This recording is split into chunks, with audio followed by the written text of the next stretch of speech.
నమస్తే. ఈసారి ఇంటర్మీడియట్ ఫలితాల్లో ప్రభుత్వ జూనియర్ కాలేజీల పనితీరు చాలా బాగున్నది. విద్యార్థుల పాస్ పర్సెంటేజు కార్పొరేటు, ప్రైవేటు కాలేజీతో పోలిస్తే చాలా మెరుగ్గా ఉంది. ఈ ఫలితాలను ముందు కొనసాగించాలంటే ప్రభుత్వ పరంగా ఇంకా ఏం చేయాలి? వారికి ఉన్న సమస్యలు ఏమిటి? అది వ్యవస్థాగతంగా ఉన్నవేమిటి? అక్కడ స్థానికంగా వారు ఎదుర్కొంటున్న సమస్యలు ఏమేమి ఉన్నాయి? ఈ విషయాలతో పాటుగా సమకాలీన అంశాల గురించి మాట్లాడదు మన దగ్గర టిగ్లా నాయకులు, తెలంగాణ లెక్చరర్ల సంఘం నాయకులు రామకృష్ణ గౌడ్ గారు మా దగ్గర వారితో మాట్లాడదాం. సార్ నమస్తే. నమస్కారం సార్. ఈరోజు తెలంగాణలో ఎంతో ముఖ్యమైనటువంటి ఇంటర్మీడియట్ విద్య గురించి, దాని అభివృద్ధి గురించి ఈరోజు మైక్ టీవీ దృష్టి కేంద్రం అనేది ముఖ్యంగా మీకు ప్రత్యేకంగా ధన్యవాదాలు తెలియజేస్తున్నాం సార్. చాలా మంచి అంశం. ఈ ఇంటర్మీడియట్ దశ అనేది విద్యార్థికి భవిష్యత్తుకు చాలా ముఖ్యమైనటువంటిది. గత ప్రభుత్వము ఇంటర్మీడియట్ బోర్డు సంబంధించినటువంటి 150 కోట్ల రూపాయలను పీడీ అకౌంట్కు మార్చడం వల్ల కొంత ఇబ్బంది పడిన మాట వాస్తవం. గౌరవ ముఖ్యమంత్రి గారు విద్యాశాఖకు ప్రత్యేకమైన దృష్టి కేంద్రీకరించడం వల్ల ఈరోజు ఎప్పటికెల్లో ఎదురుస్తున్నటువంటి నిరుద్యోగులకు దాదాపు 1286 మంది జూనియర్ లెక్చరర్ రిక్రూట్మెంట్ చేయడం జరిగింది. అలాగే గత 10 సంవత్సరాలుగా పనిచేస్తున్నటువంటి గెస్ట్ లెక్చరర్స్ను కూడా కొనసాగించడానికి వారు నిర్ణయం తీసుకోవడం జరిగింది. గౌరవనీయులైనటువంటి మా ప్రిన్సిపల్ సెక్రటరీ యోగితారాణ మేడం గారు విద్య పట్ల ప్రత్యేకమైన ఆసక్తి ఉన్నటువంటి వ్యక్తి. అలాగే మా డైనమిక్ ఉన్నటువంటి మా కుటుంబ సభ్యులను మాట్లాడేటువంటి ఇంటర్మీడియట్ బోర్డు సెక్రటరీగా డైనమిక్ అధికారిగా వచ్చినటువంటి కుషాద్య సార్ గారు కూడా ప్రత్యేకమైనటువంటి దృష్టి కేంద్రీకరించడం వల్ల 90 days program, 10 days program, 30 days program తీసుకొని కళాశాలకు గత 7-8 సంవత్సరాలుగా విద్యార్థులకు ప్రాక్టికల్స్ అంటే చాలా ముఖ్యమైనటువంటి అంశాలు. ఆ ప్రాక్టికల్ నిర్వహించడానికి గత 8 సంవత్సరాలుగా బోర్డుకి వెళ్ళి, డైరెక్టరేట్కి వెళ్ళి, ప్రభుత్వంకి వెళ్ళి రూపాయి కూడా మంజూరు కాలేదు. మరి విద్యార్థులు ప్రాక్టికల్ చేసే అవకాశం లేదు. ఆ సందర్భంలో ఛార్జ్ తీసుకున్నటువంటి మా డైనమిక్ ఉన్నటువంటి మా కృష్ణాదిత్య సార్ గారు ప్రతి కళాశాలకు 25,000 రూపీస్ ఇవ్వడం, ప్రిన్సిపల్స్ నాకు తెలిసి రాష్ట్రంలో కొద్దిమంది ఐఏఎస్ ఆఫీసర్లు మాత్రమే డైరెక్ట్గా మాట్లాడినటువంటి సందర్భం. మా కృష్ణాదిత్య సార్ వచ్చిన తర్వాత డైరెక్ట్గా ప్రిన్సిపల్స్ దగ్గర ఒక ఎంహెచ్ఆర్డీలో మీటింగ్ పెట్టి ప్రిన్సిపల్స్ నా కుటుంబ సభ్యులు, నా లెక్చరర్స్ అని అందరినీ ప్రోత్సహిస్తూ ముందుకు రావడం వల్ల ఈరోజు ఆశించినటువంటి ఫలితాలు మా లక్ష్యం ఏంటి అంటే విద్యార్థుల యొక్క పేద విద్యార్థులకు ఉన్నతమైనటువంటి భవిష్యత్తును అందించడానికి ఇంటర్మీడియట్ దశ అనేది చాలా కీలకమైనటువంటిది. గతంలో కొంతమంది అధికారులు పనిచేయడం వల్ల 2019లో అప్పుడు చేసినటువంటి కొంతమంది కుతంత్రాల వల్ల నిబంధనలకు విరుద్ధంగా బోర్డులో పనిచేయడం వల్ల అమాయకులైనటువంటి దాదాపుగా 30 మంది విద్యార్థులు చనిపోవడం జరిగింది. సమాజంలో అలజడి సృష్టించడం జరిగింది. ఎవరు కుట్రలు కుతంత్రాలు ఏమి చేసిండ్రు? కొన్ని సంఘాలు ఏంటంటే ప్రైవేట్ కళాశాలల్లో, ప్రైవేట్ భాగస్వామ్యం ఉన్నటువంటి కార్పొరేట్ కళాశాలలో నిబంధనల విధంగా 2 జీవో 10కి వ్యతిరేకంగా 10-12 సంవత్సరాలు పనిచేయడం. ఒక లెక్చర్గా నేను అపాయింట్ అయినా అంటే నేను విద్యార్థులకు చదువు చెప్పాలి. ఒక ప్రిన్సిపల్గా ఉన్నానంటే నేను ఒక 700 మంది పిల్లల భవిష్యత్తును మార్చే నాకు అవకాశం ఉండాలి. కానీ నేను అవన్నీ ఇచ్చిపెట్టేసి నేను బోర్డులో వచ్చేసి జాయింట్ సెక్రటరీగా పనిచేస్తా, అకాడమిక్గా పనిచేస్తా, లేకపోతే అడ్మిన్గా పనిచేస్తా, డిఎస్గా పనిచేస్తా, కార్పొరేట్ కాలేజీలకు మోకరిల్తా అని చెప్పేసి ఈ క్రమంలో జరుగుతున్నటువంటి కుట్రగా మనం భావించవచ్చు. ఆ క్రమంలో ఒక సంఘ నేతగా నన్ను ఆడు వంచిండు, వీడు వంచిండు అని చెప్పినటువంటి ఎవరైతే ఉన్నారో ప్రధాన కుట్రదారుడు, కార్పొరేట్ కాలేజీలకు ఉన్నటువంటి అనుసంధానం ఉన్నటువంటి ప్రధాన కుట్రదారుడు ఎవరైనా ఉన్నాడంటే ఇంటర్మీడియట్ వ్యవస్థ ఈరోజు ఇంత దిగజారడానికి పేపర్లో కానీ మీడియాలో కానీ తప్పుడు సమాచారం ఇస్తూ ఈరోజు ఈ వ్యవస్థను దిగజారడానికి ప్రయత్నం చేస్తున్నటువంటి వ్యక్తే ఇంటర్మీడియట్లో ఉన్నటువంటి ఏకైక వ్యక్తి. మేము సంఘాలు ఎవరా వ్యక్తి పరోక్షంగా చెప్తున్నారు. ఎవరా వ్యక్తి? ఏంది ఆయన చేసింది? మధుసూదన్ రెడ్డి గారు అని చెప్పేసి ఆయన చేసే పనులన్నీ డిఫరెంట్గా ఉంటాయి. అంతా మీరు ఎక్కడన్నా చూసుకోండి. ఆయన చరిత్ర, ఆయన మీద ఇప్పటికీ అట్రాసిటీ కేసు ఉంది, ఉమెన్ హరాస్మెంట్ కేసు ఉన్నది, సెక్సువల్ హరాస్మెంట్ కేసు ఉన్నది. అంతెందుకండి, మొన్న జరిగినటువంటి అసెంబ్లీ ఎన్నికలలో 2023 సంవత్సరంలో ఒక పార్టీకి ఆయన ప్రకటించి నన్ను అంటే బయట మార్కెట్లో ఏం చెప్తాడు అంటే నన్ను గత ప్రభుత్వం అణిసివేసింది. గత ప్రభుత్వానికి నువ్వు ప్రతిసారి పనిచేసినటువంటిది నువ్వు కాదా? 2002 మనకు ఉన్నటువంటి ఎమ్మెల్సీ పల్లారాజేశ్వరి గారికి తీసుకుపోయి ఆయన టీఆర్ఎస్ అభ్యర్థి కదా, డైరెక్ట్ టీఆర్ఎస్ పార్టీ అనౌన్స్మెంట్ చేసింది కదా. మరి నువ్వు ఒకవేళ గత ప్రభుత్వం నిన్ను ఒకవేళ అణిసివేస్తే టీఆర్ఎస్ ప్రభుత్వానికి ఉన్నటువంటి పల్లారాజేశ్వరి గారికి మీరు ఎట్లా మద్దతు ఇచ్చారు? ఓకే, మీ ఇవ్వడంలో తప్పులేదు. ఒక ఉద్యోగిగా ఎవరికొరికేలా సంఘ నాయకులు ఇచ్చి మేము సంతోషపడుతున్నాం. మళ్ళీ నెక్స్ట్ ఎలక్షన్కి వచ్చి ఏం చేసినావు నువ్వు? ఎమ్మెల్సీ ఎలక్షన్లో మహబూబ్నగర్, రంగారెడ్డి, హైదరాబాద్ ఎలక్షన్లో ఏబీ రెడ్డి గారికి నువ్వు మద్దతు, నీతో అయ్యేదిలే పీకేదిలే, కానీ నువ్వు ఏం చేస్తావు? సమాజానికి ఒక తప్పుడు సమాచారం ఇవ్వడానికి ప్రయత్నం చేస్తున్నావు. సొసైటీకి అంత నా వల్లనే. అసలు నువ్వు ఎన్ని రోజులు అయింది ఒక జూనియర్ లెక్చరర్గా? నీకు ఒక్క లెక్చర్ ఇప్పుడు నీ సంఘం ఉన్న జూనియర్ లెక్చర్ సంఘానికి నిజంగా ప్రతిష్టాత్మకమైన సంఘం అది ఉన్నటువంటి ప్రగతిశీల ఉద్యమాలతో ఏర్పడినటువంటి సంఘం అది. దానికి శ్యామరావు అన్న కానీ, లేకపోతే రాజేంద్ర బాబు అన్న కానీ, లేకపోతే గోనారెడ్డి గారు కానీ, పెద్దలంతా కూడా నాయకత్వం వహించి సమాజంలో ఒక గుర్తింపున్న సంఘం అది. నీ వచ్చిన తర్వాత నువ్వు ఒక బ్రోకర్ వ్యవస్థను తయారు చేసినావు. నిజంగా నీకేమైనా విద్యా వ్యవస్థలు ఉండాలి ఏంటంటే, విద్యార్థులు ఏమైనా తప్పు చేస్తే మనం మార్చే విధంగా ఉండాలి. కానీ నీవే తప్పు చేస్తే 2019లో నువ్వు ఏసీబీ ఏం చర్చ చేసినాక నువ్వు ఏసీబీ పోయినావు. నీ ఆస్తులు ఒక జూనియర్ లెక్చరర్గా పనిచేస్తే నీకు ఎంత ఉండాలి ఆస్తులు? నీ ఆస్తులు అక్రమాస్తుల సంపాదన కేసులు నువ్వు జైలుకి వెళ్ళినావు. జైలుకి వెళ్ళిన తర్వాత 2019కి వెళ్ళి నువ్వు జైలుకి అయ్యి 2024 వరకు నువ్వు డ్యూటీలో చేయగాలి. 2024లో నీకు ప్రభుత్వం కావచ్చు, నువ్వు కోర్టుకి వెళ్తే ఎవరికైనా ఒక సస్పెండ్ అయినటువంటి వ్యక్తికి మానవతా దృక్పథంతో 6 monthsలో రీఇన్స్టేట్ చేయాలి. లేదంటే మ్యాక్సిమం ఖచ్చితంగా 2 సంవత్సరాల లోపల 80% ఏ కేసు అయినా, ఏసీబీ కేసు అయినా, ఏ కేసు అయినా ఖచ్చితంగా రీఇన్స్టేట్ చేయాలి, రివ్యూ చేయాలి, రివోక్ చేయాలి. నీకు ఇయ్యలేదు అంటే నీ కేసు యొక్క విధానాన్ని నువ్వు అర్థం చేసుకోవాల్సినట్టు అవసరం ఉన్నది. ఊకే బురద జాలి బయట కాలేసి ఐఏఎస్ ఆఫీసర్లను పట్టుకొని పెద్ద పెద్ద ఐఏఎస్ ఆఫీసర్లు, గవర్నమెంట్ ఐఏఎస్ ఆఫీసర్లు అంటే నీలాగా ఆర్డినరీ వచ్చినటువంటి వ్యక్తుల వాళ్ళు కాదు. ఐఏఎస్ ఆఫీసర్లు అంటే ఉండొచ్చు ఒక విధానం, నీ విధానం వేరే ఉండొచ్చు, మా విధానం వేరే ఉండొచ్చు, వాళ్ళ అడ్మిషన్ విధానం అడ్మిషన్లో పట్టుకొని సందీప్ కుమార్ లుచ్చా అంటావు, అవులగాడు అంటావు, సేందిపీత అంటావు, డ్రగ్స్ తీసుకుంటుంటావు. అసలు హూ ఆర్ యూ? మనకున్నటువంటి డాక్టర్ అశోక్ గారిని పట్టుకొని ఐఏఎస్ ఆఫీసర్ గారు పట్టుకు సీనియర్ ఐఏఎస్ ఆఫీసర్ బోర్డుకు నాకు తెలిసి భారతదేశంలో ఆయన పనిచేస్తున్నటువంటి బోర్డు సెక్రటరీగా పనిచేస్తున్న కాలంలో, కమిషనర్ పనిచేస్తున్న కాలంలో దాదాపు 4 సార్లు భారతదేశంలో అత్యున్నటువంటి భారతదేశంలో ఉన్నటువంటి ఇంటర్మీడియట్ బోర్డుకి, తెలంగాణ ఇంటర్మీడియట్ బోర్డుకి అవార్డు రావడం జరిగింది జాతీయ స్థాయిలో. అట్లాంటి వ్యక్తిని పట్టుకొని లారీ డ్రైవర్ అంటావు, అశోక్ అంటావు, పేర్లు పెట్టి మాట్లాడతావు. ఇంకా ఇంతెందుకు, నిన్న మన జరిగినటువంటి ఒక డైనమిక్ ఆఫీసర్స్ని మనం ఆఫీసర్ లెక్కన చూడాలి. వాళ్ళ నిర్ణయాలు ఏంటున్నాయో దాని లెక్క చూడాలి. నవీన్ మిట్టల్ గారు పనిచేశారు, నవీన్ మిట్టల్ సార్ గారు పనిచేశారు.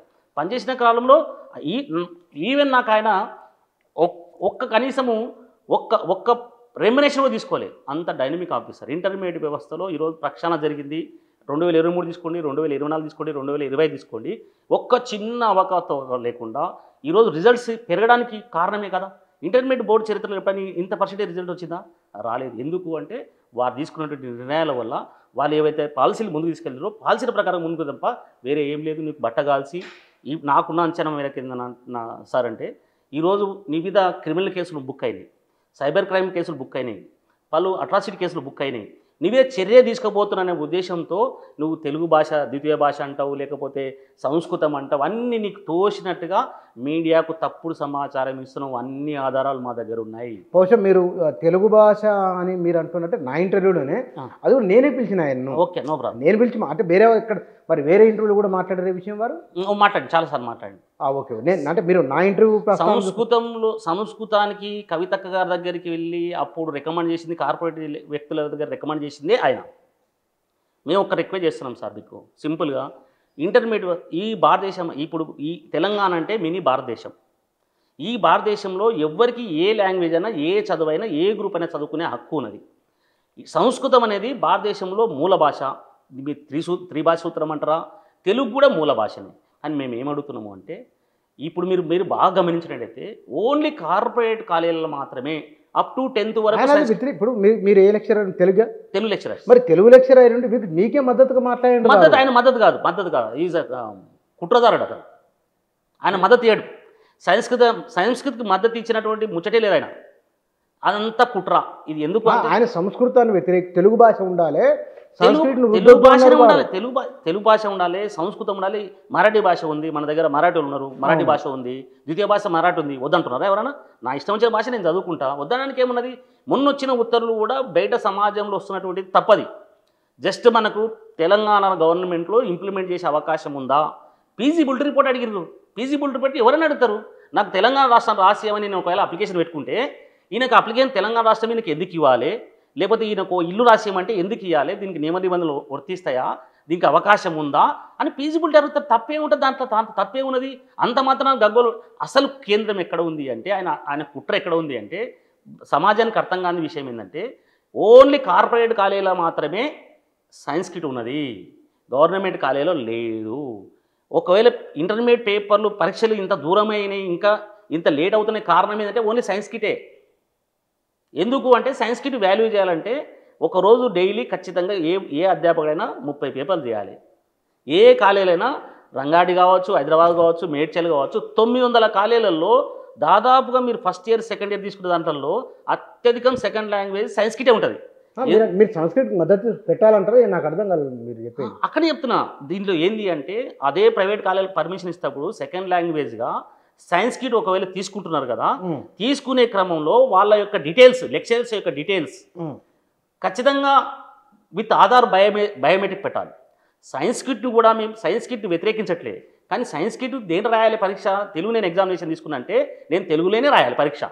కానీ సైన్స్ కిట్ తీసుకుంటే సైన్స్ కిట్ రాయొచ్చు, తెలుగులో రాయొచ్చు, హిందీలో రాయొచ్చు, ఏ భాష అయినా రాయొచ్చు. ఎట్లా సాధ్యమవుతుంది? తెలుగు చిన్నప్పటికి వెళ్ళినటువంటి మన మాతృభాష, అమ్మ భాష, మనం పుట్టుకతోనే వచ్చినటువంటి భాష. ఆ భాషలో మేము చేస్తే 10th క్లాస్ వరకు కంపల్సరీ ఉన్నది. 10th క్లాస్లో లేనటువంటిది మీరు కార్పొరేట్ కాలేజీలో ఏ కాలేజీని విజిట్ చేయండి, ఏ కాలేజ్ టైం టేబుల్ అనేది తీసుకోండి. సైన్స్ కిట్స్ అసలు టైం టేబులే ఉండదు, లెక్చరర్సే లేరు. 99 మార్కులు ఎట్లా వస్తున్నాయి? అది మార్కుల భాష. మరి ఆయనే కదా వద్దు, అందుకోసమనే ఇది మొత్తం మాయాజాలం. ఇది ఆయన వద్దంటే ఆయన ఇంకా కుట్రా. ఇది ప్రైవేట్ కాలేజీలు ఆయనతో మాట్లాడిస్తున్నట్టు అంశం. సమాజంలో ఇప్పుడు రిజల్ట్స్ మంచిగా వచ్చినాయి, కాలేజీలు బాగుపడుతున్నాయి. దీన్ని ఏం చేయాలి? సమాజంలో అలజడి క్రియేట్ చేయాలి. అంటే ఇప్పుడు సైన్స్ కిట్ అనేది నేను వద్దు అంటున్నానే ఆయన చెప్తున్నాను కదా, అదే ఆయన అవును పెట్టాలి అని చెప్పినటువంటి ఎవిడెన్సెస్ నేను చాలా ఇస్తాను. పేపర్లు ఇచ్చిన ఇంటర్వ్యూస్ ఇస్తాను, ఈవెన్ క్యూరియస్లో వచ్చినటువంటి మీకు చాలా ఎవిడెన్సెస్ నేను ఇస్తాను. ఆయన సంస్కృతాన్ని వ్యతిరేకిస్తలేడు, కావాలని అడుగుతున్నాడు, కానీ బయటికి మాట్లాడేది విధానం వేరు. మీకు ఎవిడెన్స్ ఇస్తాను నేను. నిన్న కాక మొన్న ఇచ్చిన పేపర్ ఎవిడెన్స్ మీకు ఇప్పుడే పేపర్ క్లిప్పింగ్. ఎందుకు మీరు ఆయన పట్ల కొంత కఠినమైన దాంతో వ్యవస్థ చాలా మంది పేద విద్యార్థులు చనిపోవడానికి కారణమైన వ్యక్తిగతంగా కాదు. మాకు పేద విద్యార్థులు నాకు ఇప్పుడు మేము మాట్లాడుతుంటే పేపర్లలో ఏ పేపర్ అయినా సరే ఎవరైనా సరే ఒక విషయం మాట్లాడుతున్నప్పుడు అవగాహన లేకుండా మాట్లాడదు. ఇప్పుడు ఏం మాట్లాడతాడు అంటే నా దగ్గర ఎవిడెన్స్ ఉంది. నీ దగ్గర ఎవిడెన్స్ ఎట్టుంటుంది? నువ్వు లెక్చరర్ కావు, నువ్వు కరోనా టైంలో నువ్వు లెక్చరర్ కావు, స్పాట్ వాల్యుయేషన్లో నువ్వు కేంద్రాలకు వెళ్ళినావు, నీ దగ్గర ఎవిడెన్స్ ఎట్టుంటుంది? 2019లో నువ్వు టీవీ డిబేట్లో కూర్చుంటావు, నీకు సమాచారం ఎవడిస్తున్నాడు? తప్పుడు సమాచారం. 2 లక్షల పేపర్లు పోయినా 2 పేపర్లు కూడా పోతాయి ఆ పేపర్లు. అట్లా సమాచారం లేకుండా వ్యవస్థ మీద నీకు తిండి పెట్టినటువంటిది, నీ సమాజంలో గుర్తింపు వచ్చిన వ్యవస్థనే నువ్వు కూకడు వెళ్తూ నరకేయాలని ప్రయత్నం చేస్తున్నావు. మేము ఆయన తప్ప అంటే సంఘాన్ని మీకు ఇంతకుముందు చెప్పినాను, సంఘం అంటే మాకు గౌరవం ఉన్నది. ఏ సంఘంలో ఆ సంఘం ఉన్నటువంటి ఏ సభ్యులు అంటే కూడా మాకు అందరికి గౌరవమే. కానీ నువ్వు ఒక్కడు మాత్రమే వ్యవస్థను నాశనం చేస్తున్నావు. ఒక్కసారి రివ్యూ చేసుకోమని చెప్తున్నాం. నువ్వు చేస్తున్నది కరెక్టా కాదా రివ్యూ చేసుకోమంటున్నాము. నీ ద్వంద్వ వైఖరిని మార్చుకోమని చెప్తున్నాం. మహిళా అధికారుల పట్ల నీ వైఖరిని మార్చుకోమని చెప్తున్నాం. అంటే మహిళా అధికారుల పట్ల నువ్వు దురుసుగా ప్రవర్తిస్తున్నావు. నీ మీద అట్రాసిటీ కేసు అయింది, సెక్సువల్ హరాస్మెంట్ అయింది, ఉమెన్ హరాస్మెంట్ అయింది. ఇంటర్నల్ ఉమెన్ కమిటీ కూడా మీకు రిపోర్ట్ ఇచ్చింది నీకు అగెనిస్ట్గా. ఆయన పొరపాటు చేస్తే చర్యలు తీసుకోరా? మీరు మీరేదో మీరంతా యూనియన్ నాయకులు కదా, మాకు సంఘాలతో పని లేదు. నేను 2 నిమిషాలు రాజీనామా చేస్తాను. నేను సంఘాలు ఇప్పటికీ నేను రాజీనామా చేసిన. సంఘం నేను ఫౌండర్ ఉన్న రాజీనామా చేసిన. మీరు చూడండి, ఇప్పటి వరకు నేను ఒకటే అడుగుతున్నాను, దేని మీద అధికారులు చర్య తీసుకున్నారు? ఇప్పుడు ఇంటర్మీడియట్ ఎగ్జామ్స్ మేము ఎందుకు ఒప్పుకున్నాము అనే విషయాన్ని మీకు విజ్ఞప్తి చేస్తున్నాను సార్. ఇంటర్మీడియట్ పిల్లల భవిష్యత్తు మాకు ఇంపార్టెంట్. రిజల్ట్స్ కొరకు మేము వెయిట్ చేసినాం. అన్నీ ప్రూవ్ అయినాయి నీ మీద. మేము ప్రభుత్వ పెద్దలకు, ప్రభుత్వం ఉన్నటువంటి అన్ని అత్యున్నతమైన సంస్థలకు విత్ ఆధారాలతో సహా మేము ఫిర్యాదు చేయడం జరిగింది. నీకున్నటువంటి వ్యవస్థాగతమైనటువంటి, నీకున్నటువంటి కొంత సాంకేతికంగా ఉన్నటువంటి కొన్ని అధికారాలు కావచ్చు, లేకపోతే ఇంకా నీకున్నటువంటి అక్రమంగా సంపాదించినటువంటి ఆస్తుల వల్ల కావచ్చు, డబ్బు వల్ల కావచ్చు, సమాజం మీద విషం వెలుగక్కుతున్నావు. ఆ విషయాన్ని వెళ్ళగక్కడం బంద్ చేసుకోమని చెప్పి మేము రిక్వెస్ట్ చేస్తాం. మీకు వ్యక్తిగతమైనటువంటి అసలు ముచ్చటే లేదు. మాకు ఆయనకు వ్యక్తిగతంగా ఆ సంఘంలోకి మేము డబ్బులు కట్టినాము. 2 నిమిషాల్లో మేము ఆయన సంఘంలోకి వెళ్ళి బయటికి వెళ్ళగొట్టి మేము తీసుకెళ్తాం. నువ్వు 2019కి వెళ్ళి సస్పెండ్ అయిన ఒక సంఘానికి లెక్చరర్. నువ్వు లెక్చరర్ కావు. మీరు పనిచేస్తున్నారు యాజ్ ఏ మీడియా ఇన్ఛార్జ్ పనిచేస్తున్నారు. మీరు పనిచేస్తుంటే నేను మీడియా రిపోర్టర్ అంటారు, కానీ మీరు రిపోర్టర్గా పనిచేయకుండా మీరు ఎక్కడో ఉండి సస్పెండ్ అయ్యి ఎక్కడో ఉండి నేను రిపోర్టర్ అంటే ఎట్లా నడుస్తుంది? నువ్వు లెక్చర్ సంఘానికి నాయకుడు అంటే నువ్వే ఉండాలి, లెక్చర్ సౌ చెప్పాలి. నువ్వు ఎన్ని లెక్కలు సౌ చెప్తున్నావు? ఎప్పుడు సౌ చెప్తున్నావు? ఏడ చెప్పినావు? ఎవరు చెప్పినావు? ఒక్క స్టూడెంట్ అన్న గుర్తుపడతాడా? నేను గుర్తుపడతాడా? అయ్యో, సౌ చెప్తే కదా గుర్తుపట్టేది. 2018కి వెళ్ళి మీరు రాష్ట్రంలో నువ్వు ఒక క్లాస్ చెప్పినట్టు చెప్తే మేము అసలు మళ్ళీ మీతోనే కాదు రాష్ట్రంలో ఎక్కడ ఏ ఒక్క మాట కూడా మాట్లాడము. నీకు క్వశ్చన్ పేపర్ అంటే తెలుసా? క్వశ్చన్ పేపర్ సెట్టింగ్ తెలుసా? మోడరేషన్ వర్క్ తెలుసా? వాల్యుయేషన్ తెలుసా? నీకు ఏం తెలుసు? వ్యవస్థ గురించి మాట్లాడడానికి నీకున్న నాలెడ్జ్ ఏంటి? అంటే మీ కోపం ఆయన అక్కడ జరుగుతున్న లోపాలను ప్రశ్నించినందుక? లోపాలు మీరు ఎన్నైనా ప్రశ్నించవచ్చు. సమాజంలో ప్రజాస్వామ్యబద్ధంగా మీరు ఎన్ని ప్రశ్నించినా దానికి సమాధానం అధికారులు ఇస్తారు. మీరు ప్రశ్నించాలి. ప్రశ్నిస్తేనే విద్యార్థులకు మంచి జరుగుతుంది. కానీ ప్రశ్న అనేది ఎట్లుండాలి? స్వార్థపూర్యం కాకుండా బ్లాక్మెయిలింగ్ ఉండొద్దు. ఏం బ్లాక్మెయిల్ చేసిండు ఆయన? మీరు ఇప్పుడు అధికారులు మీ మీద ఒక మనిషిని డిపార్ట్మెంట్లోకి రావద్దు అని ప్రొహిబిషన్ ఆర్డర్స్ ఉన్నాయి నీ మీద. ప్రొహిబిషన్ ఇంటర్మీడియట్ బోర్డులకి డైరెక్టర్ రావద్దని నీ మీద ప్రొహిబిషన్ ఆర్డర్స్ ఉన్నాయి. ఎట్లా పోతావండి? నిన్ను నిషేధించబడ్డ ఒక వ్యక్తిని, ఒక నాయకుడిని, ఒక ఉద్యోగిని ఈ భూమి మీద మీకు తెలిసిన మీకున్న అనుభవం మాకు బాగా తెలుసు. మీకున్న అనుభవం ప్రకారం ఏ ఉద్యోగినన్నా నీ ఆఫీసులకు రావద్దని నిషేధించినట్టు ఉన్నాయా? ప్రొహిబిషన్ ఆర్డర్స్ ఉన్నాయా? నీకున్నాయి. ఎందుకున్నాయి? అర్థం చేసుకోవాల్సిన సమాజం అర్థం చేసుకోవాల్సిన అవసరం. ఒక చీడపురుగును, వ్యవస్థ నాశనం చీడపురుగును నువ్వు దాంట్లోకి వెళ్ళొద్దు, దాన్ని నాశనం చేస్తావని నీకు నిషేధ ప్రొహిబిషన్ ఆర్డర్స్ ఉన్నాయి. ఒక్క ఆఫీసర్ అంటే మీరు అనుకోవచ్చు, సార్ వ్యక్తిగతమైన ఖచ్చితంగా వచ్చాను. అశోక్ సార్, నవీన్ మిట్టల్ సార్, శృతి ఓజా మేడం, తర్వాత దేవసేన మేడం, ఇప్పుడున్న కృష్ణాదిత్య గారు కూడా నీ మీద ఉన్నటువంటి ఏవి ప్రొహిబిషన్ ఆర్డర్స్ ఎత్తేయలే. దానికి కారణం ఏంటి? ఒకసారి ఆలోచించుకోవాలి. దీంట్లో నీ పాత్ర ఉందా? ఇంటర్మీడియట్ బోర్డులో నీకు ఒక కోటరీ ఉన్నది, ఇంటర్మీడియట్ డైరెక్టరేట్లో నీకు ఒక కోటరీ ఉన్నది. నీకు అంతా కూడా నాకు ఒక ఉద్యోగులు ఇచ్చినటువంటి అపాయింట్ అయినప్పటికెళ్ళి కార్పొరేట్ ఉన్నటువంటి కాలేజీలకు పనిచేసే సెక్టర్, మేడ్చల్ సెక్షన్ ఒకటే పనిచేస్తాడు, రంగారెడ్డి సెక్షన్ ఒకటే పనిచేస్తాడు, హైదరాబాద్ జిల్లా ఒకటే పనిచేస్తారు. సూపరింటెండెంట్ అపాయింట్ అయిన జూనియర్ అసిస్టెంట్ ఆయన అదే పనిచేస్తాడు, అదే సెక్షన్లో పనిచేస్తాడు. సీనియర్ అసిస్టెంట్ అదే పనిచేస్తాడు, సూపరింటెండెంట్ అదే పనిచేస్తాడు. ఏళ్ళ తరబడి ఎట్లా సాధ్యమైంది? అట్లా బదిలీలు ఉంటాయి కదా. సాధ్యమంది. మీకు ఎవిడెన్స్ మీరు పోయి కనుక్కోండి. ఎవరన్నా ఇప్పుడు నేను చెప్తున్నా అన్నప్పుడు ఈయనకు సంబంధం లేదు కదా. అన్నప్పుడు ఉన్నత స్థాయి అధికారులు ఎవరో లేదా ప్రభుత్వాలు ఎవరో అన్నదండ నుండి ఉండాలి వాళ్ళకు. నీకు ఉంటాయి. అదే చెప్తున్నా. ఇప్పుడు వాళ్ళంతా ఏంటి అంటే private college, non function colleges ఉంటాయి, జూనియర్ కాలేజెస్ ఉంటాయి, గ్రామీణ ప్రాంతాల్లో ఉంటాయి. అంటే పేద విద్యార్థులు పెట్టుకుంటారు, ఎవరో నిరుద్యోగులు. అవి నడవని కాలేజీలు ఏం చేస్తారంటే వీళ్ళకి ఒక కోటర్ ఉంటుంది ఆడ బోర్డులో. ఆ కోటర్ ఏం చేస్తారంటే వాళ్ళకి అత్యవసరంగా అయ్యో ఈ కాలేజ్ అమ్ముకోవాలంటే వాళ్ళకి ఏం చెప్తారంటే అతనికి ఈ రెంట్లు ఎందుకు కడతావు, రెన్యువల్ ఏం చేసుకుంటావు, దీని పైసలు అంతా ఎందుకు ఆయన దగ్గర ఏం చేస్తారు? అత్యవసరంగా 5 లక్షలు 6 లక్షలు ఇచ్చి కొనుక్కుంటారు ఆ కాలేజీని. గత 6-7 సంవత్సరాలకు వెళ్ళి మనకు ప్రైవేట్ కాలేజ్ నోటిఫికేషన్స్ లేవు. ఇక్కడ ఈ కార్పొరేట్ కాలేజీలకు ఖచ్చితంగా స్ట్రెంత్ ఫార్వర్డ్ చేయాలంటే కాలేజ్ అవసరం. వీళ్ళ దగ్గర ముందే మాట్లాడుకుంటారు, అదే ఒక కాలేజ్ ఉన్నది, వాడిని చాలా ఫోర్స్ చేసి తప్ప ఇచ్చే అవకాశం లేదు అని చెప్పేసి వీళ్ళే మీడియేట్ చేస్తారు. ఎందుకు అంటే ఆ సెక్షన్ ఉంటారు కాబట్టి.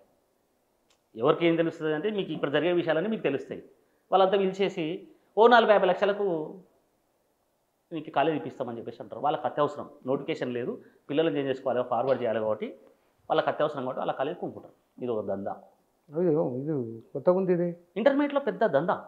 ఇంటర్మీడియట్ బోర్డు అంటే భారతదేశంలో నాకున్న అంచనా మేరకు అంటే బీసీసీఐలో క్రికెట్ బోర్డు ఉంటుంది కదా, దాంట్లో ఎన్ని దందాలు ఉంటాయో ఇంటర్మీడియట్ బోర్డులో అన్ని దందాలు ఉన్నాయి. ఇవన్నీ ఏంటి అంటే మా వ్యవస్థలో మేము పనిచేస్తున్నాం కాబట్టి మేము కూర్చున్నట్టు చెట్టుకోమను వీలైన కాడ సంస్కరణ ప్రయత్నం చేస్తున్నాం. కొంతమంది ఇప్పుడు నవీన్ మిట్టల్ లాంటి డైనమిక్ ఆఫీసర్ వచ్చిన తర్వాత వ్యవస్థ సెట్ అయ్యి, ఇంతకుముందు తెలియని లేకునేది అంటే రిటైర్డ్ అయిన ఉద్యోగులకు కూడా నెలకు వాళ్ళకి జీతం ఇచ్చేసి వీళ్ళు లేకపోతే మేము నడవో అన్నారు. సుశీల్ కుమార్ గారు ఉన్నారు, వారంటే గౌరవం అనుభవజ్ఞులు. ఉద్యోగం ఉన్నంతవరకు పని చేయాలి, వెళ్ళిపోవాలి. తర్వాత ఈయన లేకుంటే పరీక్షలు నడవు అని చెప్పేసి ఆయన ఏం చేసి ఓఎస్డీగా తీసుకొచ్చింది.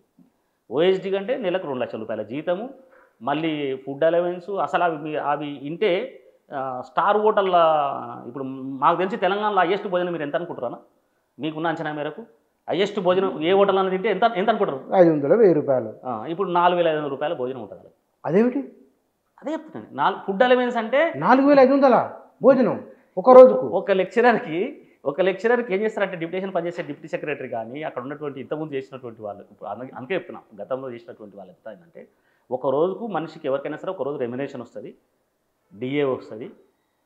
ఇంకా మంచి ఆఫీసర్లు అయితే తిననీకే తిండి పెట్టిస్తారు, అన్నీ పెట్టించి కూడా డిఏ రెమ్యునేషన్ ఇస్తే బాగుంది. ఈ కోటర్కి ఎంత ఏంటంటే 3 రెమ్యునేషన్లు ఉంటాయి, 3 డిఏలు ఉంటాయి. ఈ పనిచేస్తే దాదాపుగా అడ్వాన్స్ సప్లిమెంటరీ యాన్యువల్ ఎగ్జామ్స్ పేరు మీద ఒక 105 రోజుల ఈఎల్స్ ఇస్తారు, ఫుడ్ అలవెన్స్ అంటే 105 రోజుల జీతం ఇస్తారు. 105 రోజుల జీతం అంటే బయట సమాజానికి ఏం కనిపిస్తుంది అంటే, ఇప్పుడు మీరు అన్నట్టునే ఆశ్చర్యపోతున్నారు మీరు. అదే మీరు ఫుడ్ అలవెన్స్ అంటే ఏమంటారు అంటే, తినడానికి 500 ఇస్తారు, 1000 రూపాయలు ఇస్తారంటే ఓ హ్యాపీ. అంతకన్నా ఎక్కువ తినరు కదా ఎవరైనా. 2000 ఇస్తారంటే హ్యాపీ. ఇక్కడ ఈ ఇంటర్మీడియట్ బోర్డులో ఫుడ్ అలవెన్స్ అంటే 70 రోజులు 35 రోజులు 105 రోజుల జీతం ఇస్తారు. 105 రోజుల జీతం అంటే దాంట్లో డిడక్షన్స్ ఉండవు, ఏమి ఉండవు. అంటే దాదాపుగా ఒక ఎంప్లాయీకి, బోర్డులో పనిచేసే ఎంప్లాయీ, చిన్న చిన్న జూనియర్ అసిస్టెంట్లు, సూపరింటెండెంట్లు వాళ్ళు పనిచేస్తారు, వాళ్ళకి ఇవ్వడంలో నష్టం లేదు. 105 రోజుల జీతం ఇస్తే వాళ్ళకి అంత 30-40 వేలు ఉంటాయి కాబట్టి వాళ్ళు కష్టపడతారు కూడా. వాళ్ళు ఎందుకంటే అక్కడ కష్టపడతారు కాబట్టి వాళ్ళకి ఇవ్వడంలో తప్పలేదు. ఈ డిప్యూటేషన్ ఆఫీసర్స్ వీళ్ళు రిటైర్డ్ అయిన వాళ్ళకంతా ముగ్గురికి దాదాపుగా నాకు తెలిసి ఒక రోజుకి 5.5 లక్షల రూపాయలు ఫుడ్ అలవెన్స్ పేరు మీద. 105 రోజులకు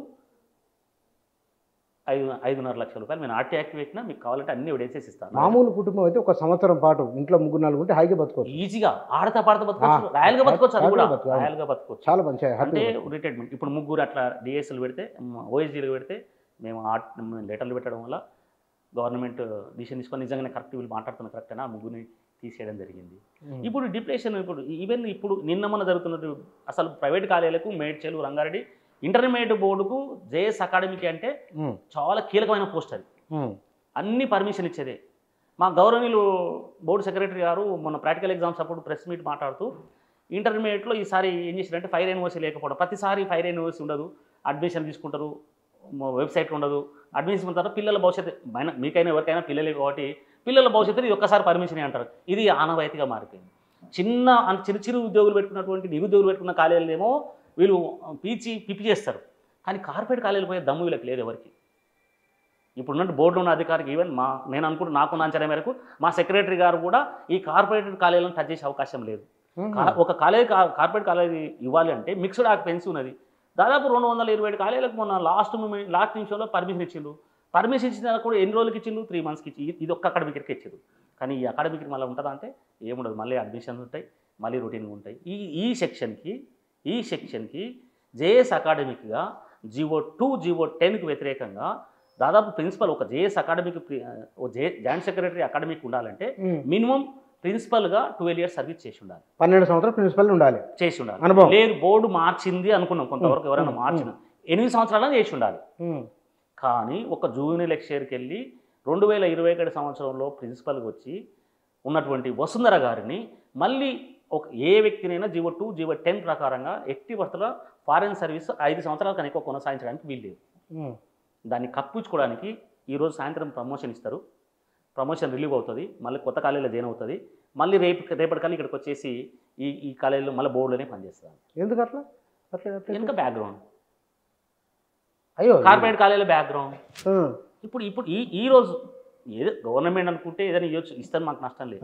కానీ మేమేమంటున్నాము అంటే ఒక్కరి వేరే వాళ్ళకి అవకాశం అవకాశం ఇవ్వకుండా ఈమె అనుకుందాం, ఈమె ఆ బోర్డు సెక్రటరీ ఉన్న క్వాలిఫికేషన్స్ నీకు ఏమి లేవు, కంప్యూటర్ నాలెడ్జ్ లేదు, నువ్వు లెక్చరర్గా సక్సెస్ఫుల్ లెక్చరర్ కావు, ప్రిన్సిపల్గా సక్సెస్ఫుల్ ప్రిన్సిపాల్ కావు, బోర్డులో కూడా నీకు సక్సెస్ ఆఫీసర్ కాదు. ఆమె అదృష్టం కొద్దీ ఆమె అనదు, ఒక ఉద్యోగిగా మన సోదరిగా మనం రెస్పెక్ట్ చేయాల్సిందే. అక్కడ పనిచేసే సుధాకర్ గారు అని ఉంటారు, సూపరింటెండెంట్ గారు, ఈజ్ హార్డ్ వర్కర్. ఆయన పనిచేయడం వల్ల ఈమె వచ్చి బయట చెప్తుంటుంది. ఈమెనే తీసుకొచ్చి ఈ మధ్య కాలంలో మాకు ఇంటర్మీడియట్ బోర్డులో కమాండ్ కంట్రోల్ రూమ్ అని కమాండ్ కంట్రోల్ రూమ్ ఇన్ఛార్జ్ పెట్టింది. ఈ అకాడమిక్ ఇయర్కి సంబంధించి మార్చి 29 మొన్నటి వరకు అసలు అడ్మిషన్ షెడ్యూల్ ఇవ్వాలి, అసలు పని పక్కటేసి ఇదంతా ఏంది? అసలు ఇంత జరుగుతుందా లోపల?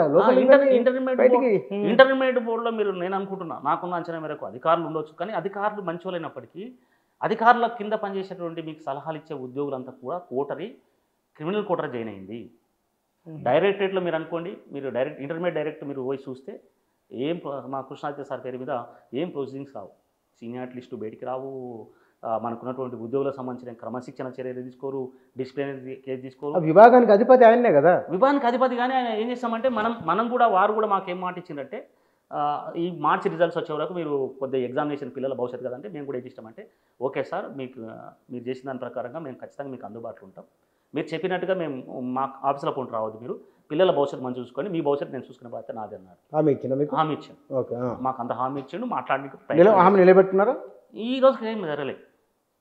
ఒక్క డిసిప్లినరీ కేసు ఇప్పుడు నాకు తెలిసి ఇంటర్మీడియట్ చరిత్ర లోపల దాదాపుగా అర్హత లేనటువంటి లెక్చరర్స్ రెగ్యులర్ చేయడం వల్ల తన ఫైలు తనే రాసుకోవడం వల్ల ఛార్జెస్ ఫ్రేమ్ అయినాయి.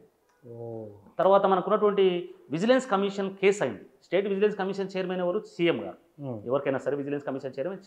ఆ విజిలెన్స్ కమిషనే డీడీగా పనిచేస్తున్నట్టు సూపరింటెండెంట్గా పనిచేస్తున్న క్రమంలో లక్ష్మారెడ్డి గారని ఆయన మీద అప్పటికే 4 కోట్ల రూపాయల ఈయన మిస్ఫ్రాడ్ చేసిందని చెప్పేసి మిస్ఫైర్ చేసిన ఆయన మీద ఛార్జెస్ ఫ్రేమ్ అయింది. కానీ ఆయన ఫైల్ ఆయనే రాసుకొని అధికారులను అప్పుడు ఉన్నటువంటి అధికారిని తప్పుదో పట్టించేసి ఆయన ఛార్జెస్ డ్రాప్ చేసుకోవడం జరిగింది. దాని విషయంలో మేము ప్రిన్సిపల్ సెక్రటరీ గారికి ప్రభుత్వానికి మేము మళ్ళీ విజిలెన్స్ కమిషన్ మళ్ళీ మేము కంప్లైంట్ చేస్తే మళ్ళీ వాళ్ళు ఏం చేసారు అంటే గత సంవత్సరం ఆగస్టు నెలలో 2023 నాట్ గత సంవత్సరం 2023లో ఈయన మీద ఫైనల్ యాక్షన్ తీసుకోమని గవర్నమెంట్కి వచ్చింది. ఈ రోజు కూడా ఇంప్లిమెంట్ కాలే. ఎందుకు మరి? పోయి కాలేలు పట్టుకుంటారు, అవసరం పడితే ఫోన్లు చేయించుకుంటారు. ఇక రిటైర్మెంట్కి దగ్గర ఉన్నాం కదా, అసలు ఆయన పోస్టే తప్పు. ఇప్పుడు ఈ సంస్కృతము ఇష్యూ కావడానికి కారణం ఆయన్నే. అంతెందుకు నిన్న మొన్న జరిగినటువంటి ఒక ఓడి ఇచ్చిండు అసోసియేషన్కి, ఇంటర్మీడియట్ డిపార్ట్మెంట్కు అసోసియేషన్కి ఓడి వేయడం అనేది స్వాగతిస్తున్నాం మేము. ఎందుకంటే ఏ అసోసియేషన్ అయినా సరే ఉద్యోగులకు పనిచేయాలి కాబట్టి ఎవరికి వచ్చింది సంతోషపడుతున్నాం. 2024 వెళ్ళి నువ్వు ఉద్యోగంలో లేవు, నీకు ఓడిస్తే ఏం ప్రయోజనము? నీకు అట్లా సస్పెన్సాలు తీసుకుంటావు, ఇటు పక్క తీసుకుంటావు. గమ్మత్ ఏంటంటే అసలు మీకు అక్షరకర విషయాలు వెళ్తాయి దాంట్లో. అది ఒకవేళ చేస్తే గవర్నమెంట్కి వెళ్ళి యాజ్ ఆన్ టుడే ఇప్పటి వరకు కూడా దిస్ టైం వరకు కూడా గవర్నమెంట్కి వెళ్ళి సపోర్టింగ్ ఆర్డర్ రాలేదు. ఇదే బోర్డు డైరెక్టర్ గారు ఏం చేసిండ్రు, 10th ఏప్రిల్ రోజు మీరు మీ అసోసియేషన్ సంబంధించిన ఈ డీటెయిల్స్ అన్ని సబ్మిట్ చేయని చెప్పేసి ఆయన ప్రొసీడింగ్ ఇవ్వడం జరిగింది. కానీ మళ్ళీ ఆయన ఏం చేసిండు, 19th నాడు ఈయనకు డైరెక్ట్ ఆర్డర్స్ ఇచ్చేసిండు. ఇది ఎంత మిషన్? దీంట్లో రెఫరెన్స్ చూస్తే మీకు అక్షరం అనిపిస్తుంది. రెఫరెన్స్ గవర్నమెంట్కి వెళ్ళి మెమో రాలే, మెమో నెంబర్ వేసి డేట్ వేయకుండా మిస్గైడ్ చేసి ప్రభుత్వాన్ని బదనాం చేయడం అనేది జరిగింది. ఈ విషయాన్ని మేము జిఏడి ప్రిన్సిపల్ సెక్రటరీ గారు కంప్లైంట్ చేశాం. పై అత్యున్నత స్థానంలో జరుగుతున్నది. ఖచ్చితంగా ఇంకా న్యాయపరంగా కూడా ముందుకెళ్ళేట అవకాశం. కానీ ఇక్కడ సీసీ కెమెరాలకు సంబంధించింది ఏదో బయట ఇక్కడ చదివిన నేను, ఏదో ఒక రూమ్ ఏర్పాటు చేయడం వల్ల దాన్ని మార్చడం జరిగిందంటే ఏమిటి అది? ఏం లేదు సార్, ఇంటర్మీడియట్ సంబంధించినటువంటి మా బోర్డు సెక్రటరీ గారు ఒక డైనమిక్ డిసిషన్ తీసుకోవడం జరిగింది. ప్రాక్టికల్ ఎగ్జామినేషన్ సంబంధించి వారు మీకు ఇంతకుముందు చెప్పినట్టుగా ఇంటర్మీడియట్లో ప్రతి కాలేజ్ గవర్నమెంట్ కాలేజ్కి 25,000 ఇవ్వడం జరిగింది. గుడ్ డిసిషన్, మేమంతా కూడా స్వాగతించినాం. వారు మీటింగ్ పెట్టడం స్వాగతించినాం. కాలేజీలలో మేము ఫస్ట్ సీసీ కెమెరాలు అంటే సెంటర్లో పెడుతుంటే మేము స్వాగతించినాం. వాస్తవం కూడా గవర్నమెంట్ దురదృష్టం కొద్ది ప్రైవేట్ కాలేజ్ ఏమంతో సార్ కొద్ది డిస్టర్బ్ అయింది. ఆ కోణంలోనే ప్రభుత్వంకి వెళ్ళి ఏం జరిగిందో తెలియదు, ప్రైవేట్ మేనేజ్మెంట్స్ కాబట్టి వాళ్ళు ఏం జరుగుతాయి అంటే ఫస్ట్ ఫేజ్ మనకు 3 సెషన్లు జరుగుతాయి. 3 సెషన్లు జరిగిన ప్రాక్టికల్ ఎగ్జామ్లో ఫస్ట్ సెషన్లో మొత్తం గవర్నమెంట్ కాలేజీలు చేశారు. గవర్నమెంట్ కాలేజీలో అన్ని రాష్ట్ర స్థాయిలో అన్ని కాలేజీలలో కూడా 4 కెమెరాలు అంటే 4 సీసీ కెమెరాలు అంటే 4 ల్యాబులు ఉంటాయి. 4 ల్యాబులలో కూడా సీసీ కెమెరాలు పెట్టింది. కానీ ప్రైవేట్ కాలేజీలలో దురదృష్టం కొద్దీ ప్రైవేట్ కాలేజీలో 2 పెట్టింది. Physics, chemistry, botany, zoology government కాలేజీలో పెడతారు. కానీ ప్రైవేట్ కాలేజీలలో, కార్పొరేట్ కాలేజీలలో ఫస్ట్ సెషన్ అయిపోయింది. సెకండ్ సెషన్కి ఏం చేశారు అంటే వాళ్ళు పెట్టలేదు. మేము పెట్టాం, మీరు ఏం చేస్తారు అంటే సార్ కూడా ఏం చేసినంటే ప్రభుత్వం పెద్దలను ఒప్పించుకొని 2 కనిపెట్టమన్నారు. 2 పెట్టినాక వీళ్ళంతా పర్యవేక్షణ చేయాలి కదా. పర్యవేక్షణ చేయాలంటే ఏం చేయాలంటే కమాండ్ కంట్రోల్ రూమ్ ఏర్పాటు చేయాలి. కమాండ్ కంట్రోల్ రూమ్ మాకు తెలిసి మాకున్న అంచనా మేరకు ఏ కార్పొరేట్ ఆఫీస్ కూడా ఉండదు. ఆ కార్పొరేట్ ఆఫీస్గా మా సెక్రటరీ గారు చేయడం జరిగింది. దాన్ని కూడా మేము స్వాగతించాం. దాంట్లో కూడా ఏంటి అంటే ఇంటర్మీడియట్ వ్యవస్థలో లైబ్రరీలు ఉంటారు. లైబ్రరీలు కూడా ఏంటి అంటే గెస్టెడ్ ఆఫీసర్స్ వాళ్ళంతా కూడా కాలేజీలలో ఇప్పుడు ఉన్నటువంటి డిజిటల్ టెక్నాలజీలో మనం రెఫరెన్స్ పుస్తకాలు ఇస్తలేం కాబట్టి వారంతా వాళ్ళ సర్వీసెస్ మనం ఉపయోగించుకోవాలనే ఉద్దేశంతో ఒక మంచి ఉద్దేశంతో వాళ్ళ కమాండ్ కంట్రోల్ రూమ్ ఏర్పాటు చేయడం జరిగింది. కానీ మళ్ళీ ఏమైందో తెలియదు మాకు కూడా. దాదాపుగా ఈ సీసీ కెమెరాలు కొనడానికి కానీ బయట మీరు అన్నట్టుగానే చర్చ జరుగుతుంది. ఏం చర్చ జరుగుతుంది అంటే దాదాపుగా సీసీ కెమెరాలు కొంటే ఏంటైతే కాస్ట్ అవుతుందో 7,500 కెమెరాలు కొన్నట్టుగా తెలుసు అనుకుంటున్నాం. మాకైతే పర్టికులర్గా తెలియదు, ఎందుకంటే మా కాలేజీకి వచ్చిన మాట వాస్తవం. కానీ దాని తర్వాత దానికంటే ఎక్కువ కొన్న దానికంటే ఎక్కువ 2 తీసుకొచ్చిన కూడా తెలుస్తున్నది. అట్లా కూడా జరిగిందా? 2 దాదాపుగా 2,500 కెమెరాలు 3,000 కెమెరాలు ప్రైవేట్ వాళ్ళు పెట్టకపోతే ప్రైవేట్ సెంటర్లో పెడితే యాన్యువల్ ఎగ్జామినేషన్. ఇది మీరు చెప్తున్నది first practical examination command control room చేసిన మాట వాస్తవమే గ్రౌండ్ ఫ్లోర్లో. దాని తర్వాత మళ్ళీ దాన్ని తీసుకుపోయి ఫ్లోర్ మార్చి చేశారు. దానికి మళ్ళీ ఏదో ఆఫీస్ పెడుతున్నారు, అవన్నీ పెడుతున్నారు. మాకున్న అంచనా మేరకు ఏవైనా బోర్డు డబ్బులు ఖర్చు చేయాలంటే దీని బదులు మేము వారిని ఆ విధానాన్ని మేము తప్పుపట్టట్లేదు. కానీ ఈ పెట్టే మీరు అనుకున్న 20 కోట్ల రూపాయలు ఏవైతున్నాయో అనుకుంటారు బయట సమాజంలో, ఆ 20 కోట్ల రూపాయలు ఒకవేళ గ్రామీణ ప్రాంతంలో ఉన్నటువంటి ప్రభుత్వ కళాశాలకు ఇస్తే కళాశాల రూపులేఖలు మారే అవకాశం చాలా 20 కోట్లు పెద్ద అమౌంట్. 20 కోట్లు అంటే కాలేజీకి ఒకవేళ నాకు మీరు అనుకున్న చాలా కాలేజీలకు అవసరం ఉండదు. 10-20 లక్షలు 30 లక్షలు 20 లక్షల రూపాయలు ఈజీగా ఇవ్వచ్చు.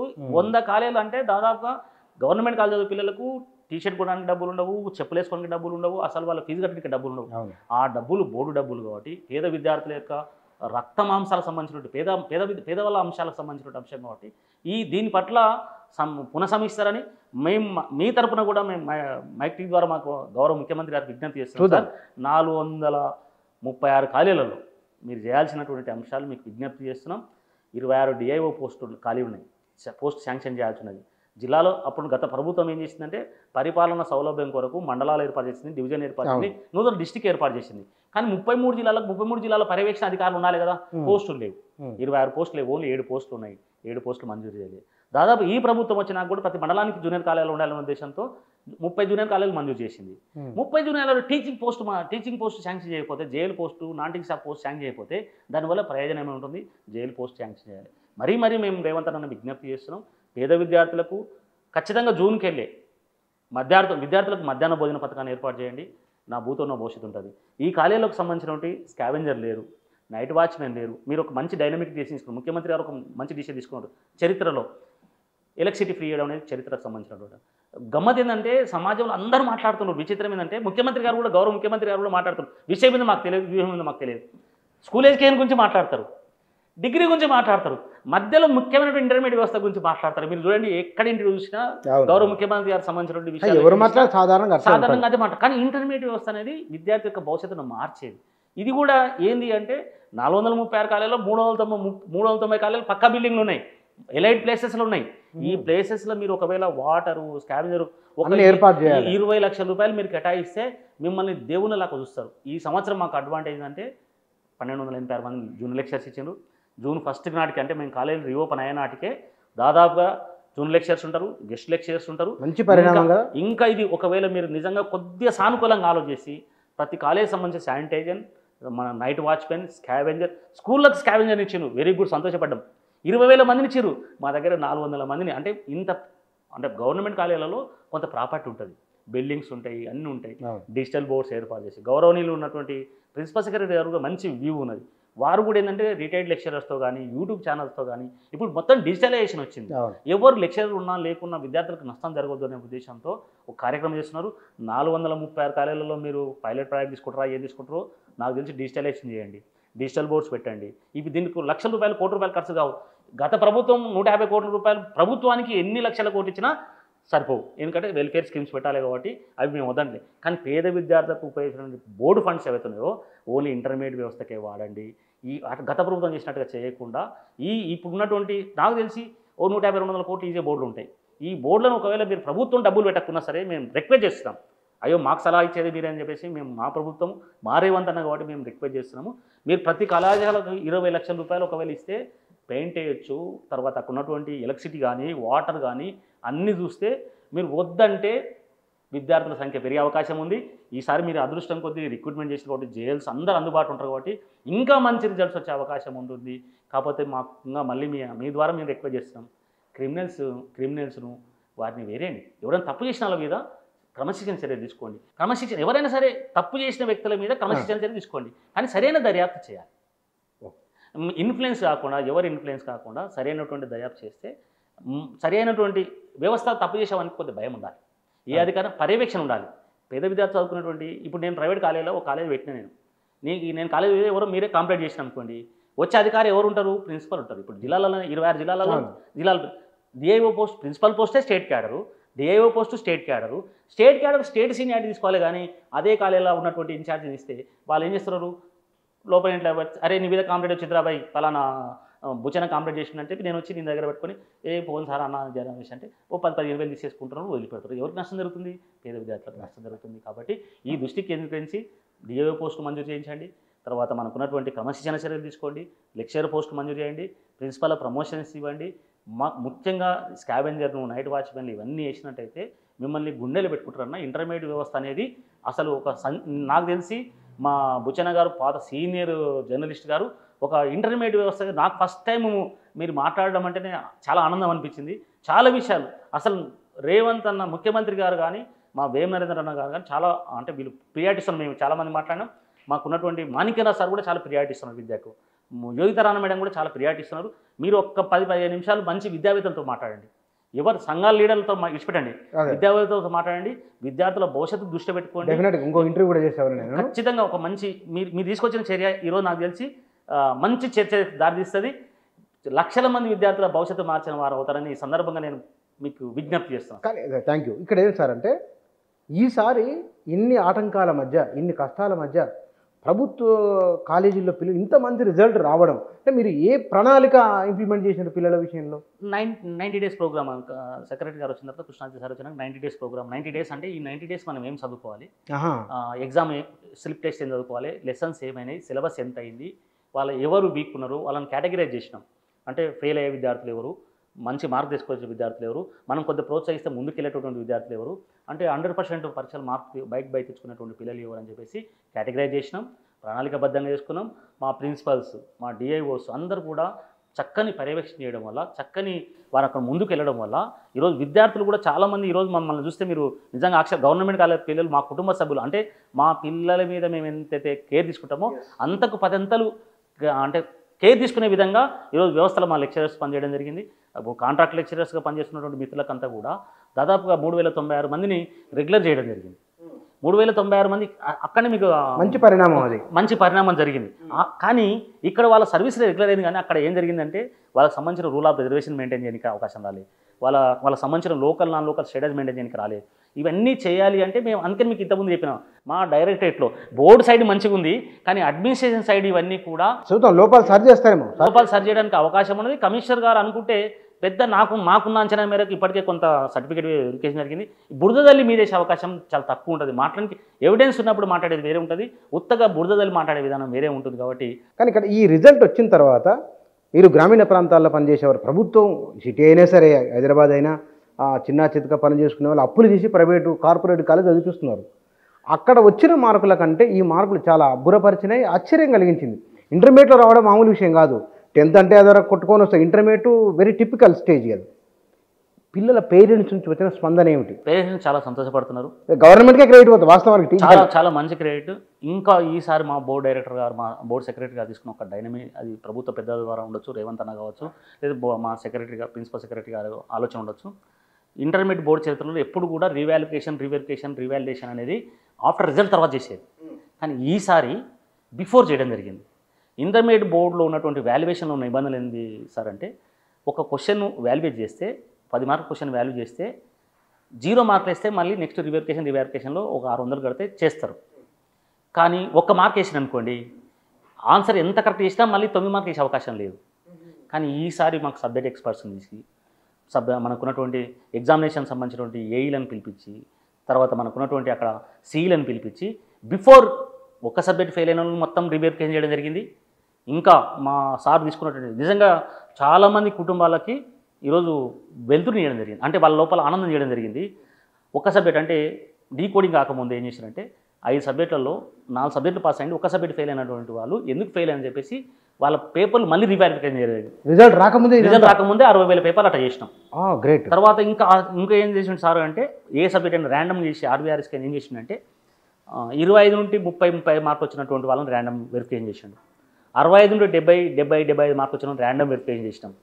90 మార్క్స్ పైన వచ్చినటువంటి వాళ్ళు కూడా ర్యాండమ్ వెరిఫై చేసినాం. ఇవంతా మంచి సక్సెస్ అయింది.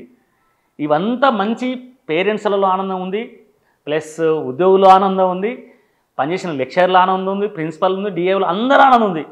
కొందరికి మాత్రమే ఈ రిజల్ట్స్ తర్వాత వాళ్ళకి చర్యలు తీసుకుంటారనే ఉద్దేశంతో మీడియాకు అక్షరం అనిపించింది. అంటే సీనియర్ జర్నలిస్టు మేము మనం మాకు వాళ్ళతో మంచి సంబంధాలు ఉన్నాయి. కానీ ఫెయిల్ అయినటువంటి వాళ్ళే 180,000 మంది లేరు. ఫెయిల్ అయిన వాళ్ళే 180,000 మంది. పేపర్లు వచ్చింది, అది తప్పుడు అంటే వాళ్ళకి వచ్చిన సమాచారం తప్పు అనుకుంటా. ఒక్క మార్కుతో 180,000 మంది రాసిన అనేది చాలా తప్పు కదా. అది పిల్లలు అలజడి, సమాజంలో అలజడి. ఎవరు రాసిన మనకు తెలియదు. ఇక్కడ పాస్ అయిన పిల్లలు ఎంతమంది గవర్నమెంట్ దాదాపు 77% స్టూడెంట్స్ పాస్ అయ్యారు. 77%. ఇంటర్మీడియట్ బోర్డు చరిత్రలో ఎప్పుడు లేదు. అదే ఇంతకుముందు కనివినే ఇంత శాతం లేదు. ఫస్ట్ ఇయర్ 60, 35, 40, 45 గగనం. చాలా గవర్నమెంట్ కాలేజీలో మంచి మీరు అనుకున్నట్టుగా అసలు పిల్లలు కూడా చాలామంది, ఈవెన్ మేము పనిచేసే కాలేజీలలో కూడా 982 మార్కులు. అబ్బా! మా దగ్గర పోయిన సంవత్సరం మా కాలేజీలో పోయిన సంవత్సరం ఏ డైరెక్ట్ కాలేజ్ మీది? Jadcherla co education junior college. ఆహా, ఆ. పోయిన సంవత్సరం మా దగ్గర ఒక స్టూడెంట్కి మెడికల్ సీట్ వచ్చింది. ఈసారి 2 వచ్చే అవకాశం ఉన్నది. టాప్ 10 ఇంజనీరింగ్ కాలేజీలో మా పిల్లలు చదువుతున్నారు. సబ్జెక్ట్ వారి రిజల్ట్స్ వస్తే మీరు ఆశ్చర్యపోతారు. ఇప్పుడు కూడా వాస్తవంగా 470కి 459 వచ్చినాయి. అంటే దాదాపు మంచి మార్కులు. 465 ప్లస్సే రావాలి. కానీ కొంత ఎట్లుంటుందంటే మీ వాల్యుయేషన్ నా వాల్యుయేషన్ డిఫరెంట్ వాల్యుయేషన్ different. అక్కడక్కడ కొద్దిగా ఉంటుంది. మళ్ళీ వాళ్ళకి ఇంప్రూవ్మెంట్ చేసే అవకాశం వస్తుంది. అంటే గ్రామీణ ప్రాంతంలో విద్యార్థులు కూడా ఈరోజు మీరు చూడండి, సివిల్స్లలో కూడా మన పిల్లలు టాప్ ఉంటున్నారు, గ్రూప్లలో కూడా మన పిల్లలు టాప్ ఉంటారు. చదువుకు చాలా అదే రూరల్ నుంచి వచ్చే పిల్లలు చాలా ఇస్తున్నారు. మన కుటుంబాల పేద వర్గాలు నేను కష్టపడుతున్నా కానీ నా కొడుకు కష్టపడదని పేద వర్గాలు అంటే వాళ్ళకి చదివిస్తున్నాయి. ఆ కోణంలో మీరు ఒకవేళ ఆలోచిస్తే పేద విద్యార్థులకు యూనిఫామ్స్, ఇంటర్మీడియట్లో యూనిఫామ్స్ మెయింటైన్ చేసి, ఇవి పెద్ద డబ్బులు ఖర్చుతో కూడుకునే కాదు. విద్యార్థికి క్లాస్ రూమ్కి వస్తే నేను స్టూడెంట్ అనే ఫీలింగ్ రావాలి, ఒక క్రమశిక్షణ రావాలి, వ్యాయామం. మనకున్నటువంటి ఫిజికల్ డైరెక్టర్స్ లేరు, ఇంటర్మీడియట్ వ్యవస్థలో ఫిజికల్ డైరెక్టర్ లేరు, లైబ్రరీలు ఉన్నారు. కానీ లైబ్రరీలకు నిజంగా అక్కడ 350 మంది లైబ్రరీలు ఉన్నారు. నేను కాదనకూడదు, 436 కాలేజీలలో 350 మంది ఉన్నారు, 350 మంది లెక్చరర్స్. కానీ వాళ్ళకు పుస్తకాలు లేవు, రెఫరెన్స్ పుస్తకాలు ఇప్పుడు మనం కొనట్లేదు, మొత్తం డిజిటలైజేషన్ అయిపోయింది. వారి సర్వీసెస్ కూడా మంచిగా యూటిలైజ్ చేసుకుంటే ఏ కోణంలో కానీ అది వాళ్ళు మంచి రిజల్ట్ రోజ్ గార్డ్స్ ఉంటారు కాబట్టి వాళ్ళని ఉపయోగించుకునే అవకాశం వస్తుంది. వాళ్ళ రిజల్ట్ రిజల్ట్ ఉన్న తర్వాత ఎగ్జామినేషన్ కానీ 1, 2, 3, 4 కానీ మనం మొత్తం వెరిఫై చేసే అవకాశం వస్తుంది. కాబట్టి ఇక అట్లా వైపు ఆలోచిస్తారని చెప్పేసి మేము గౌరవ డైరెక్టర్ గారిని, గౌరవ బోర్డు సెక్రటరీ గారిని, ప్రిన్సిపల్ సెక్రటరీ గారు కూడా మేము సమయం అడిగినాం. సమయం అడిగి మాకు తోచినటువంటి సలహాలు ఇస్తాం, సూచనలు ఇస్తాం. ఈసారి ఇంత రిజల్ట్ రావడంలో ఎవరిది ప్రధానమైన పాత్ర అని మీరు అనుకుంటున్నారు? లక్ష్య అంటే అధికారి, ముఖ్యంగా మాకు ఉన్నటువంటి పనిచేసినటువంటి అధికారి కావచ్చు, మా సిఓఐ గారు కావచ్చు, ఆర్జేడీ గారు కావచ్చు, డిఐఓలు కావచ్చు, దీంట్లో అందరి పాత్ర ఉంటుంది. లెక్చర్ ఎంత మంచి చెప్పినా విద్యార్థి కష్టపడకపోతే రిజల్ట్ రాదు. విద్యార్థి ఎంత కష్టపడ్డా మనకున్నటువంటి మార్క్స్ కానీ కొంత వాళ్ళ పేరెంట్స్ ప్రోత్సాహం ఉంది, అధ్యాపకుల ప్రోత్సాహం ఉంది, విద్యార్థుల యొక్క కృషి ఉంది, మీ అందరి అంటే సమాజంలో ఉన్నటువంటి వ్యక్తుల, అధికారుల, ప్రభుత్వం యొక్క సహకారం కూడా ఉంది. ప్రభుత్వం కూడా మనం అనుకుంటాం కానీ ఇవన్నీ ప్రభుత్వం సహకరించకపోతే సాధ్యమే పనులు కావు. ఒక ఆఫీసర్లు మంచి ఆఫీసర్ని వేయడము, ఒక విద్యార్థి గవర్నమెంట్ అల్టిమేట్ కదా, గవర్నమెంట్ చేస్తుంది. కాబట్టి గౌరవ ముఖ్యమంత్రి రేవంత్ అన్న గారికి మీ తరపున మీరు ఒక మంచి ఉద్దేశంతో లక్షల మంది విద్యార్థులు తీసుకునే అవకాశం ఇచ్చినందుకు ధన్యవాదాలు తెలియజేసుకుంటూ మరొక అవకాశం కల్పించామని చెప్పండి. మీ వైపు ఉంటే ఎక్కడ మీకు అన్ని పరిచయాలు విద్యార్థులకు June 2కి వెళ్ళే మధ్యాహ్న భోజనం ఏర్పాటు చేసే ప్రయత్నం చేయండి, ఏకరూపు ప్రయత్నం చేయండి. ఉచిత బస్ పాసులు పిల్లలు పేద వర్గాలకు వెళ్ళి చాలా అన్ని మీరు అన్న మహిళలకు ఉచిత బస్ పాస్ చేయరన్న, పిల్లలకి చేయండి అన్న, నష్టం లేదు, పెద్ద పనేం కాదు. మంచి కార్యక్రమాలు చేస్తారని ఒక మంచి అంశాన్ని మీరు చర్చకు తీసుకొచ్చినందుకు మీకు మా తరపున ప్రత్యేకంగా ధన్యవాదాలు తెలియజేస్తున్నాను. మీలాంటి వాళ్ళ వల్ల వ్యవస్థ బలోపేతమని government. Thank you very much.